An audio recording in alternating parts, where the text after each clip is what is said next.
শরিয়ার মূল লক্ষ্য, কেন্দ্রীয় থিম বা উদ্দেশ্য বা দর্শন, এই বিষয়ে আমরা আপনার কাছ থেকে শুনবো। শরিয়ার মূল লক্ষ্য উদ্দেশ্য কি, প্লিজ। ধন্যবাদ আমাদের বিজ্ঞ অ্যাঙ্কর মহোদয়। চমৎকার বিষয় আপনি নিয়ে আসছেন।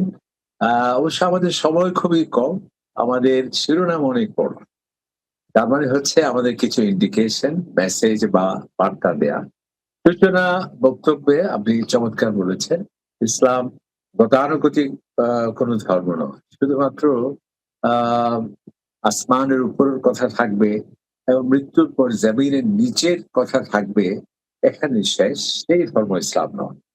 বা ইসলাম গতানুগতিক ধর্মের যে নেতিবাচকতা আমরা দেখি, সেটি হচ্ছে ধর্ম মানে ধর্মান্ধতা, ধর্ম মানে হচ্ছে দারিদ্র, ধর্ম মানে হচ্ছে মানুষের অধিকার পূর্ণ করা, ধর্ম মানে হচ্ছে সুনির্দিষ্ট ধর্মের লোকেরা ছাড়া আর কেউ থাকতে পারবে না। ধর্ম মানে হচ্ছে অন্য ধর্মের লোকের প্রতি বিদ্বেষ পোষণ করা এবং তাদেরকে তুচ্ছ তাচ্ছিল্য করা, এর নাম কিন্তু ইসলাম নয়। অথবা ধর্ম মানে এই নয় যে এই যেটা আমরা বলি মধ্যযুগে বর্বরতা, অশিক্ষা, কুশিক্ষা এবং এই পশ্চাৎপদতার নাম ধর্ম। ইসলাম কিন্তু তার চেয়ে সেই অনেক অনেক অনেক দূরের আহ সাধারণ বৈশিষ্ট্য সম্বলিত। ইসলাম সেই ধর্ম যেটাকে কমপ্লিট কোর লাইফ, জীবনের পূর্ণাঙ্গ জীবন বিধান। তো এই শরিয়া বা ধর্মের লক্ষ্য উদ্দেশ্যটা কি? আপনি শুরুতে বলেছেন যে শরিয়ার মৌলিক লক্ষ্য যেগুলো, সেটি হচ্ছে মানুষের ধর্মীয় স্বাধীনতা, মানুষের বুদ্ধি বিবেককে সুরক্ষিত রাখা এবং তার জীবন যাতে বিপন্ন না হয় সেটিকে সুরক্ষিত রাখা, এরপর তার ধন সম্পদ যা আছে সেটিকে রাখা, এরপর হচ্ছে তার সম্মান, তার মর্যাদা, এমনকি আজকে ক্ষুধা, যেটা চিকিৎসা, অন্ন, বস্ত্র, বাসস্থান যেগুলো বলছে, সবকিছু কিন্তু এই অবজেক্টিভস অফ শরিয়া থেকে উৎসরিত।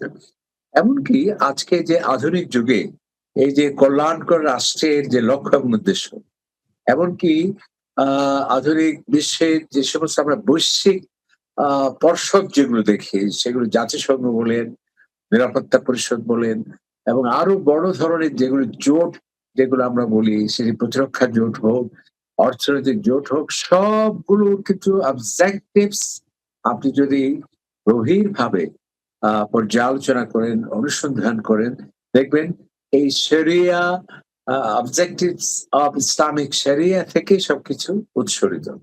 এখন আপনি বলতে পারেন যে এটি কিভাবে সম্ভব? এর কারণ হচ্ছে শরিয়া তো শুধুমাত্র নবীকে ইসলামের মাধ্যমে নয়। আল্লাহ তাআলা বলছে, কুল, হে নবী আপনি বলুন, আমি কোন নতুন নবী নই। আমি নতুন কোন ইসলাম নিয়ে তোমাদের কাছে আসি নাই। আমাদের যিনি প্রথম মানুষ, হযরত আদম, তিনি প্রথম নবী। তিনি, তার মাধ্যমে শরিয়া আসছে। এবং হযরত মূসা ইসলাম, ঈসা ইসলাম, যাদের অনুসারে যে আজকে খ্রিস্টান বা ইহুদি এবং অন্যান্য আসমানি কিতাবে বিশ্বাসী, যাদেরকে আমরা আহলে কিতাব বলি, সমস্ত নবীদের ছিল একই শরিয়া, এবং এই শরিয়ার লক্ষ্য এবং উদ্দেশ্য হচ্ছে একক এবং অভিন্ন। সেটি প্রথম যেটি আপনি বললেন, প্রথম হলো একজন মানুষের তার যে বিবেক, হেফজুল হক যেটাকে আমরা, তার বিবেক, সেটিকে সুরক্ষিত রাখা। কারণ সৃষ্টির সেরা হচ্ছে মানুষ। যদিও সূর্য, চন্দ্র, গ্রহ, নক্ষত্র, অন্যান্য প্রাণী আমাদের চেয়ে আকারে অনেক বড়, শক্তিমত্তায় অনেক বড়, আয়তনে অনেক বড়, কিন্তু আল্লাহ তাআলা বলছে সবার উপরে মানুষ। এই যে মানুষ, তাকে আল্লাহ তাআলা দিয়েছেন বিবেক এবং জ্ঞান। এই বিবেক যাতে সুরক্ষিত থাকে, কোনো যাতে নেতিবাচকতা এর ইতিবাচকতাকে নষ্ট করতে না পারে, এটা শরীয়তের প্রথম উদ্দেশ্য। সেজন্য আহ মদকে হারাম করা হয়েছে, মাদককে হারাম করা হয়েছে, কারণ এই মাদক মানুষের বিবেককে বিলুপ্ত করে দেয়।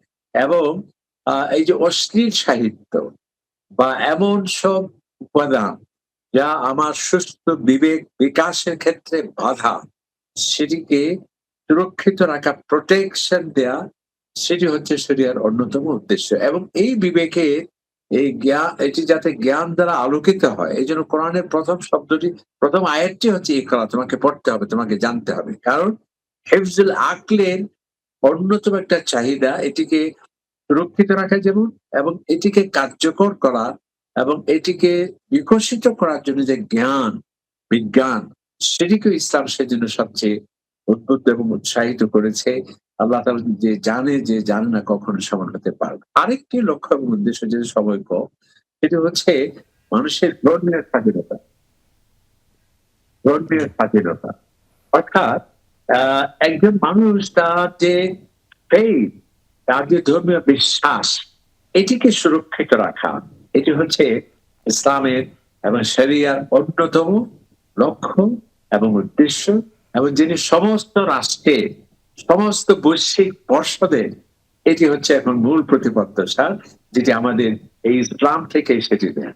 সেই জন্যে কোন মানুষের ধর্মীয় বিশ্বাস এটিকে যাতে সুরক্ষিত থাকে, এবং কেউ যাতে বল প্রয়োগের মাধ্যমে কোনো ধর্মীয় বিশ্বাস করে মানুষের উপর চাপিয়ে দিতে পারবে না, বা কোনো ধর্মীয় বিশ্বাসের কারণে সে নির্যাতিত হবে না, নিগৃহীত হবে না, দেশ থেকে বিতাড়িত হবে না, এবং তাকে জুলমের আহ লক্ষ্যবস্তুতে পরিণত হবে না, যেটা আমরা সারা পৃথিবীতে দেখছি। আমরা উদাহরণ দিচ্ছি না, বিভিন্ন দেশে শতাব্দীর পর শতাব্দী সেখানে রক্তক্ষয়ী সংঘর্ষ চলছে কেবল সেই ধর্মীয় বিশ্বাসের কারণে, এবং পার্শ্ববর্তী দেশ থেকে মিলিয়নের উপর লোক আজকে আমাদের কাছে এখানে ছুটে এসছে কেবল ধর্মীয় বিশ্বাসের কারণে। আরেকটি দেশের চতুর্দিকে শুধু যুদ্ধের দামামা বাড়ছে, এবং প্রতিদিন পাখির মতো শত সহস্র মানুষকে হত্যা করা হচ্ছে এই ধর্মীয় বিশ্বাসের কারণে। সেজন্য অবজেক্টিভ শরিয়ার মধ্যে আল্লাহ এই ধর্মীয় স্বাধীনতা, এটি প্রত্যেক মানুষ যার স্বাধীনভাবে পালন করা, এটি হচ্ছে অবজেক্টিভ শরিয়ার মধ্যে অন্যতম প্রধান। এই যে যেটি আল্লাহ তাআলা বলছেন লা ইকরাহা ফিদ্দীন, কেউ জোর জবরদস্তি করে ধর্মীয় বিশ্বাস চাপিয়ে দিতে পারবে না। লাকুম দীনুকুম ওয়ালিয়া দীন, প্রত্যেকে যার যার ধর্ম স্বাধীনভাবে পালন করবে। যে তোমার এক দেশে, মানে ভাবার্থ যে একটি দেশে কেবল একটি ধর্মীয় বিশ্বাস থাকবে, বাকিরা থাকতে পারবে না, বা থাকলে জোর করে আমাদের এই ধর্মীয় বিশ্বাস তার উপর চাপিয়ে দিতে হবে। আমাদের কোরআন বলছে না, না, আল্লাহ তাআলা তুমি কি ফোর্স করে মানুষের উপর ধর্মীয় বিশ্বাস চাপিয়ে দেবে? আল্লাহ তাআলা বলছেন আমি তো, তোমরা কে ধর্মীয় বিশ্বাস চাপিয়ে দেয়া? আমি আল্লাহ তাআলা তো ইচ্ছে করলে সকলকে একই ধর্মে আমি বাই ফোর্স সেটি করতে পারতাম। আল্লাহু লাহাদাকুম আজমাইন, আমি ইচ্ছে করলে সকলকে একই ধর্মে করতে পারি, সেটা আমি করেছি। সুতরাং অন্যতম লক্ষ্য এবং উদ্দেশ্য হচ্ছে মানুষের যেটা এই যে ধর্মীয় বিশ্বাস, এটি যাতে সুরক্ষিত থাকে, জি। এরপর যাতে কেউ হস্তক্ষেপ করতে না পারে।